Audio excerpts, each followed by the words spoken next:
I got an unexpected solution to my iPad problem. Stick around and I'll tell you what I did. It's been a while since I last made some videos from my very messy office. The last ones I did were about trying to use my brand new iPad mini 7th generation to do what I needed it to do. I made a couple of videos about keyboards I got for it. I made another on my first impressions with it, and importantly on how it just wasn't cutting it for the work I do outdoors. I'll put links to those videos in the description below. But since you may not watch those, here in a nutshell was my iPad problem. I have this 2017 10.5-inch iPad Pro that, despite its age, did everything I needed it to do, but whose battery was totally shot. I made videos about that decision process regarding what to replace it with. I ended up getting this A17 Pro 7th generation iPad mini. But I have to use my iPad in the summer outdoors, and while the mini generally has a nice screen that's fine for indoor use, like here, at 500 nits, the brightness is just not enough to use outside. The older iPad Pro has a 20% brighter display at nearly 600 nits. It's not nearly as good as a modern iPad Pro with its 1000 nit display, but it's good enough. During the summer of 2025, I tried to use my mini in the field, mostly outdoors. I really did try, but it was useless. So I gave up and went back to using my iPad Pro with a power bank or three and cables that I had to carry with me wherever I go in order to get me through the day. By the end of the summer, I was right back to where I was at the end of 2024, struggling with an iPad I needed but couldn't use and trying to figure out what to do again. But something unrelated happened to me, and that sparked the solution to my problem. I spent most of October 2025 on vacation in Portugal, of all places. I, of course, had my 4-year-old iPhone 13 mini with me between GPSing maps to find myself and running a lot of translations, taking pictures and looking up train and bus schedules on apps. My phone just did not have the battery life to make it through the day. I was stuck tied to a power bank starting at about 2 o'clock every single day, and that really sucked. Then ski season started in November. I always track my ski days in an app in my phone. The first few days, my phone's battery died part the way through the day, which never used to happen. Checks on battery health said I was down to 80% battery health.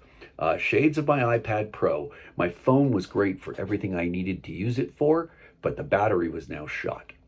But there's a difference between my iPhone and my iPad Pro. Apple still offers battery service on my iPhone 13 mini. I made a decision to replace the Apple battery in the iPhone. Apple was offering to do it for $120. That's Canadian. All my dollars are in Canadian, by the way. But I had to take it to an Apple store, and the closest one to me is over an hour and a half away.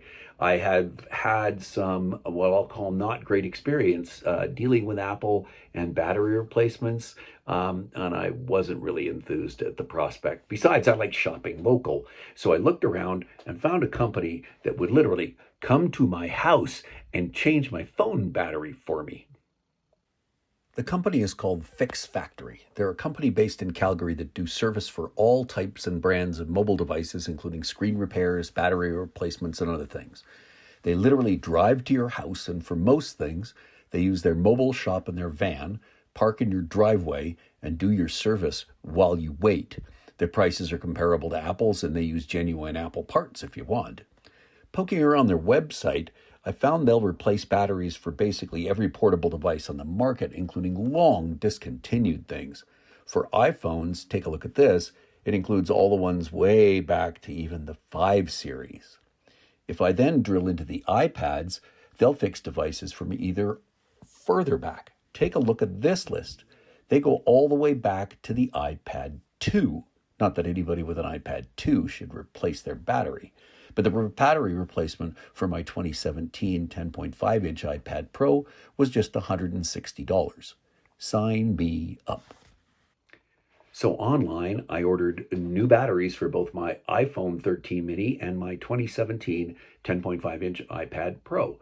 A FixFactory tech came just 48 hours later, just before Christmas, in fact, and yes, replaced my phone's battery with a brand new Apple battery, all in about 15 minutes while he was parked in my driveway. I knew going in that changing that 2017 iPad Pro's battery was a much more complex task. So the tech took my iPad away to fix it and returned it literally the next day. Full disclosure, however, there was an issue with the iPad battery when I got it back. It worked only intermittently, so under warranty, they came back, picked it up, took it away, held it for a few days, got it working again, and then brought it back a couple of days later.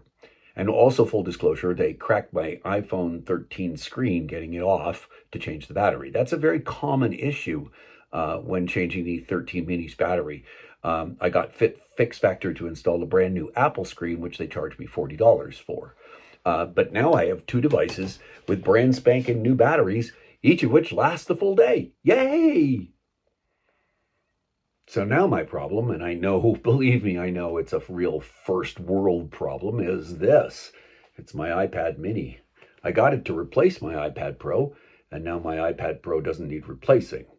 So what do I do with this mini and all the lovely accessories and fancy dancy things I got it for it? I took it to Portugal.